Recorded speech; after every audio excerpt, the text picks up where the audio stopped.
Morning everyone, jumping on here to just show you a couple things I've done with my journaling over the last couple years and compare the two and give you some of my thoughts and let you know what I'm going to go for. So anyway, we're going to start with 2019. In 2019, I kind of had a little bit better idea of what I wanted to do. And in 2019, for my memory keeping and pictures of Zoe, I used a Hobonichi Weeks. It worked great. I loved it. It's super chunky. It's super cute. It was plenty enough room. I got a little crazy with pictures, I'll admit, but it worked well. Why I changed, I'm not really sure, other than 2020 was just kind of that year. I didn't know what I was doing all year. Any of you who talk to me on a regular basis know that I did not settle the whole year. This was super cute. I did a flip of this back in end of 2019, and I'm sure a lot of you have seen this, so I'm not going to spend a lot of time.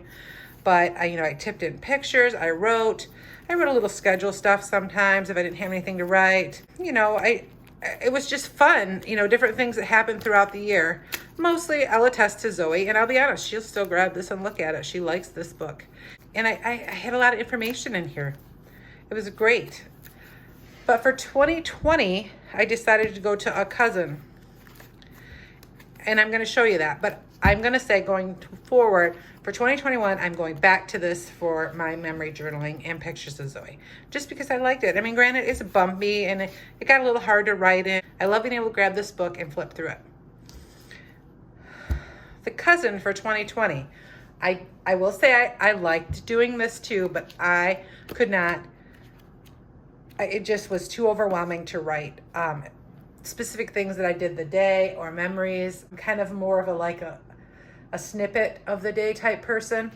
So for 2020, I also added in cards and stuff, which this worked out great. I loved tipping in birthday cards for my family, which I won't be able to do in the weeks, but I'll come up with another plan for that stuff. I'm gonna do a quick flip of this just so you can get an idea how I used it. I was not nearly as consistent as I was in this.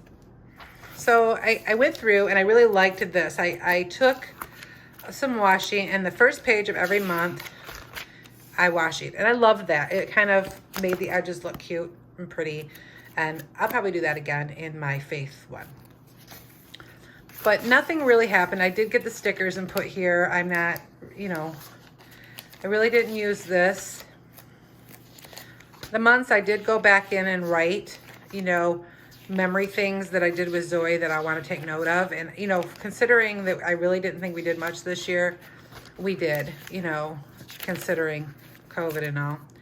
And then I did do my schedule, for archiving in here. Didn't stick with it.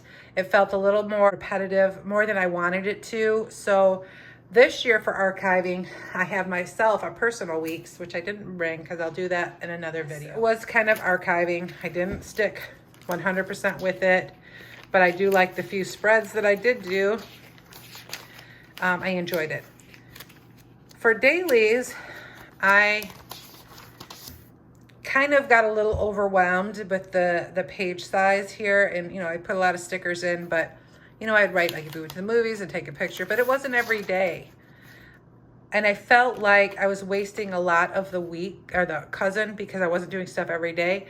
Where this is weekly, I can easily keep up with a weekly. Would I like an A5 in a weekly? Absolutely. If I could find one, I would probably do that as well, or instead of the weeks. So here's just a few pages here. Some more. We're walking through the mall and she's like, Nana, it's justice. So, I wrote that down. So again, it wasn't every day. You can see someone got their hair cut and was not happy. So this is just kind of how it turned out. It was kind of a really wonky year, as we all know. I just generally put in some pictures. Mother's Day card for my son.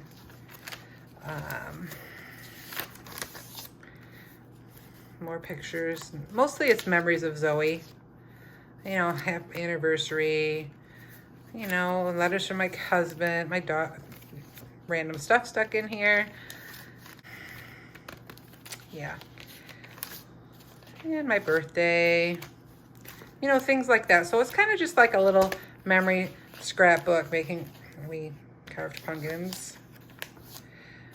And then in the back, I just kind of tried to see if I could maybe use this for daily planning, daily journaling, and I just randomly, you know, wrote some stuff out.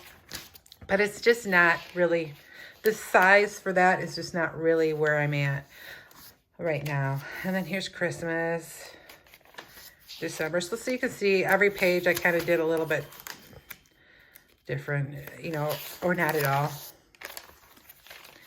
And the last spread that I did was Christmas morning, just a few, Christmas Eve and Christmas morning, a small spread. And that was it for my cousin. But this year going forward, it's going to be my faith journal. And I'm going back to this. So, I mean, really, this was just generalized thoughts on the two and how I use them and what I'm going to use going forward. Not anything fancy in this video, just some general information. It can maybe hopefully be helpful to somebody else. Maybe spark some, you know, ideas in you and what you want to use your journals for. So anyway, I hope you have a great day and I will chat later. Bye.